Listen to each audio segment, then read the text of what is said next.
every trigger that you have experienced with your child is literally 100% of the time something within you that has been evoked. And it's usually connected to some pain that you experience in your own childhood. It's like formulaic. So Yeah. if you get triggered by your kid, just remember it's not your kid. It's something inside you. They've evoked a deep despair and helplessness in you, which reminds you of something in childhood, and you don't have control. And so then you react because you thought, or we think as parents, that with this person we can have control. But the beauty of this journey will show us that we have to surrender this idea of antiquated control and replace it with connection, presence, attunement, and a deep recognition for the sovereign rights of our children. This seems like quite a shift too from the way that, because, we talk about love, blah, blah, being unconditional. But what I witness so much is that it's often very conditional. And I Very think, conditional. as you mentioned, that it seems to be with parents, that's very much a thing that our love, it's like, if you comply, if you follow the rules, if you are what I want you to be, or you like the things I desire you to like, or, that saying, be seen, not heard. Like, if you Yes, follow all those rules, then I love you.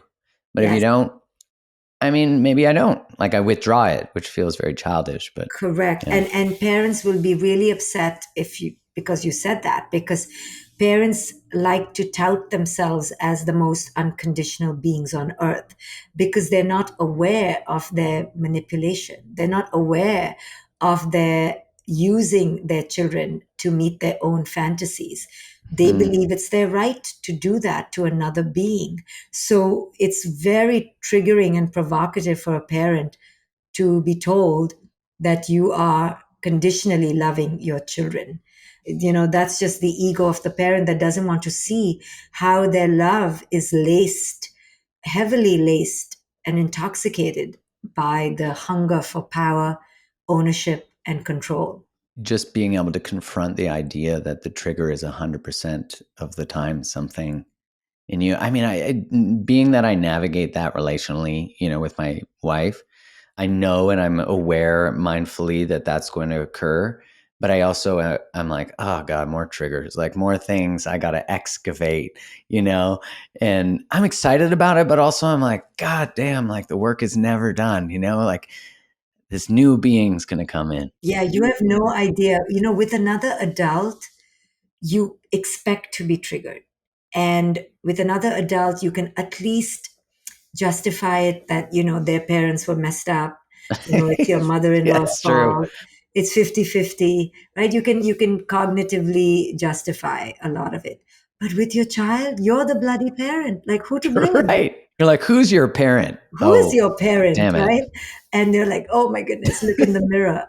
But here is the wonderful opportunity, the absolute inestimable opportunity to use that for your spiritual evolution. And Mm. if you get past your arrogance that you have that you should, how can you have an ego, and you realize that you very much do, Hmm. and you let go of your delusion that you are faultless and you're perfect, then you will be able to grow through the process.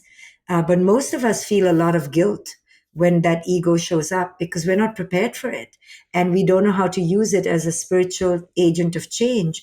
So when it shows up, we don't know what to do with it. So we just drown in guilt and shame, and or get really angry and even more controlling of our kid. We think, oh, if I just yell more, if I just bribe them more, if I just push them more, maybe then I'll stop getting triggered, right? We just Mm. haven't been told that we need to look within ourselves. And that's what my book, The Parenting Map, teaches parents step by step. Listen, you are going to screw up like 6 times a week, if not 6 times a day.